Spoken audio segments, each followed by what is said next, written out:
Students, this is part 2 of the commercial banks. In this video, we are going to learn more functions of commercial banks. Advancing of loans. Bank हमको loans देता है, ठीक है. Bank अलग अलग तरीके से लोन देता है हम लोग को बेटा. And why he will give us the loans, क्योंकि बैंक हमसे उसमें इंटरेस्ट चार्ज करता है and that interest which the bank charge from us is always higher than the interest given by the bank on our deposits. हमेशा जो bank हमसे interest charge करता है वो ज़्यादा होता है लोन अमाउंट वाला, और जो हमको बैंक पे करता है उसमें इंटरेस्ट कम होता है हमारी डिपॉजिट से. तो दैट इज़ द प्रॉफिट्स जो बैंक क्रिएट करता है या अर्न करता है, हम बोल सकते हैं. Okay, now let's read. A bank lends a certain percentage of cash lying in deposits on higher interest rate than it pays to the depositors. This is how it earns profits and carries on its business. Okay. The bank advances loans in the following manner: cash credit, overdraft, discounting of bill of exchange and terms loan. मतलब bank इस तरीके से हम लोग को loans provide करता है. I have written here only 4 points. First one, cash credit. This type of loan is granted against a certain specified securities. A loan account has to be opened from where the money is withdrawn by check. He pays interest on the withdrawn amount. मतलब क्या बेटा, इसमें cash credit में क्या होता है, अगर हम इस टाइप का लोन लेते हैं तो उसके अगेंस्ट हमको कुछ सिक्योरिटीज़ रखवानी पड़ेंगी, प्लेज करनी पड़ेंगी, तभी हम उसको ये लोन ले सकते हैं. और इसमें बैंक आपको कैश में पैसा नहीं देगा आपको. He will open a bank account. वो एक बैंक अकाउंट खोलेगा आपके नाम पे and bank credit that loan amount in your account, और whenever you need the money you can withdraw it with the help of a cheque. जब आपको पैसे की ज़रूरत है तो आप चेक के उससे विड्रॉ कर सकते हो. And one more important thing related to cash credit is that we have to pay interest only on the withdrawn amount. मतलब आपने अगर 1 लाख का लोन लिया है और आपने अपने अकाउंट से उसमें सिर्फ 20,000 ही विड्रॉ किया है तो बैंक आपसे 20,000 पे ही लोन इंटरेस्ट लेगा, पूरे 1 लाख पे नहीं लेगा. ठीक है. Second, overdraft. Overdraft is a facility extended by the banker to draw a sum greater than the balance lying in his current account. The businessman is charged interest only on that amount by which his current account is actually withdrawn and not by the full amount of the overdraft sanction. Overdraft क्या है बेटा, ये सिर्फ businessman को ये facility मिलती है और जिनका करंट अकाउंट होता है. ठीक है. इसमें भी बैंक क्या करता है, एक आपको ओवरड्राफ्ट लिमिट देता है. जैसे हम एग्जांपल यहाँ पे लें, अगर आपका बैंक में अकाउंट है और आपके बैंक में इस समय 50,000 रुपीज़ पड़े हैं, और अगर आपको किसी को 55,000 का चेक दोगे तो क्या होगा, वो चेक बाउंस हो जाएगा.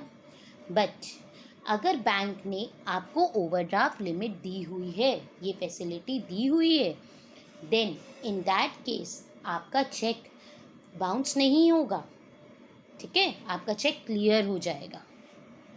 बैंक आपसे जो 5,000 एक्स्ट्रा आपने अपने अकाउंट से पे किया है, जो आपके अकाउंट में नहीं था, उसमें इंटरेस्ट चार्ज करेगा. ठीक है. और ये ओवरड्राफ्ट फैसिलिटी जो है वो सब अकाउंट होल्डर्स को अलग अलग मिलती है उनके गुडविल के accordingly. Is that clear? Now third one, discounting of bills of exchange. If a creditor wants money immediately and has a bill of exchange, the bank gives his money by discounting the bill of exchange. The banker deposits the amount of the bill in the current account of bill holder after deducting the rate of interest for the period of the loan, which is normally not more than 90 days. When the bill matures, the bank gets payment from the banker of the debtor who accepted the bill. इसका क्या मतलब हुआ बेटा? Bill of exchange क्या होता है, पहले मैं आपको ये बताती हूँ. बिल ऑफ एक्सचेंज एक नेगोशिएबल इंस्ट्रूमेंट होता है. ठीक है. जब बायर और सेलर एक दूसरे से ट्रांजैक्शंस कर रहे थे, मतलब परचेज और सेल हो रहा था, उस समय वो क्रेडिट में परचेज और सेल कर रहे थे. बायर के पास पैसा नहीं था और सेलर रेडी था उसको क्रेडिट में गुड्स को देने के लिए. बट सेलर कहता है एक हम लोग नेगोशिएबल इंस्ट्रूमेंट बनाएंगे जो प्रूफ भी होगा कि बायर ने तुमने मेरे को इतना पैसा देना है.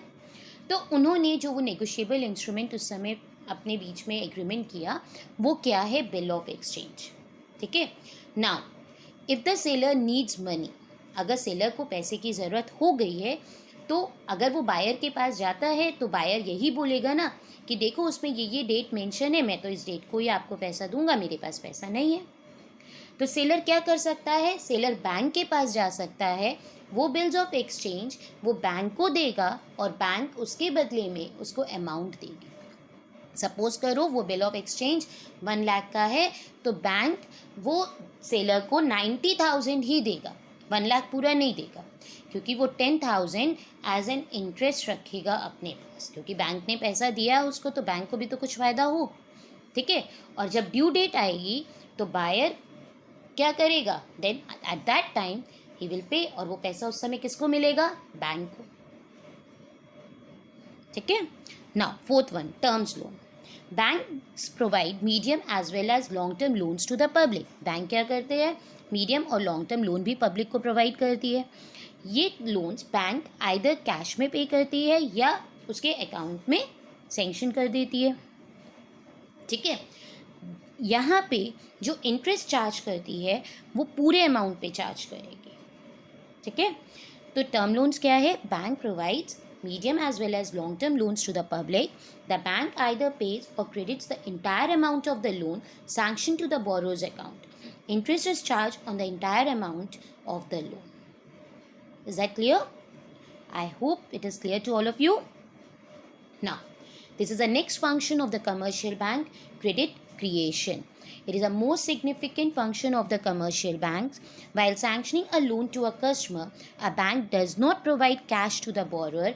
Instead, it opens a deposit account from where the borrower can withdraw. In other words, while sanctioning a loan, a bank automatically creates deposits. This is known as credit creation from commercial bank. तो बेटा ये क्या है? यहाँ पे क्या है? ये बैंक का एक मोस्ट इम्पॉर्टेंट फंक्शन है। बैंक जब लोन्स और एडवांस देती है तो वो कैश के फॉर्म में नहीं दे रही है, वो एक अकाउंट ओपन कर रही है और उसमें उतना अमाउंट क्रेडिट कर दे रही है। ठीक है।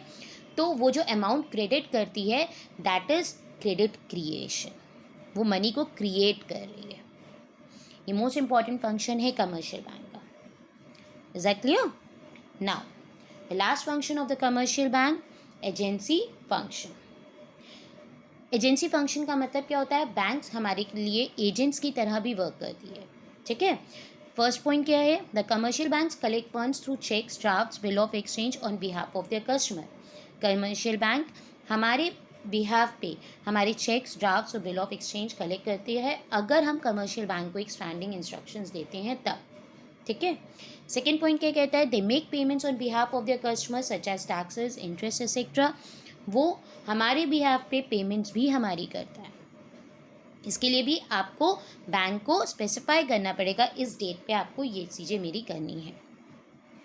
Now the third one, the commercial banks act as trustee and executors. वो ट्रस्टी और एग्जीक्यूटर की तरह भी काम करता है। ट्रस्टी क्यों? वो आपकी विल रखता है।